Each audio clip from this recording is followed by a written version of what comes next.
નવસારી જિલ્લાનું આ અડધા ગામ છે।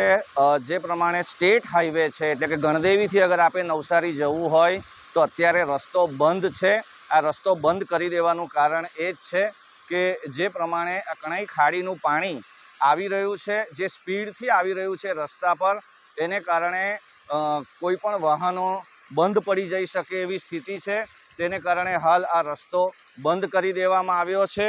સ્ટેટ હાઈવે હાલ બંધ કરવાનું મૂળભૂત કારણ જે ખાડીનું પાણી અત્યારે રસ્તા પરથી વહી રહ્યું છે, પોલીસ તૈનાત કરી દેવામાં આવી છે અને રસ્તાની વચ્ચોવચ્ચથી જાણે નદી વહેતી હોય તે રીતે પાણી વહી રહ્યું છે। વરસાદ અટકી ગયો છે પરંતુ ઉપરવાસના વરસાદનું જે પાણી છે જે અલગ અલગ ખાડીઓમાંથી ડાયવર્ટ થઈને ખેતરોમાં થઈને જે સ્ટેટ હાઈવે પર આવી ગયું છે। જ્યાં જ્યાં સ્ટેટ હાઈવેનો નીચેનો વિસ્તાર છે ત્યાં આ રીતે પાણી વહી રહ્યું છે અને એના કારણે જ આ રોડ પર ઘણી જગ્યા પર પાણી વહી જવાને કારણે આ રોડને બંધ કરી દેવામાં આવ્યો છે, જેથી આપ ગણદેવીથી નવસારી હમણાં બાય રોડ જઈ શકતા નથી। બ્રિજેશ શાહ, એબીપી અસ્મિતા, નવસારી।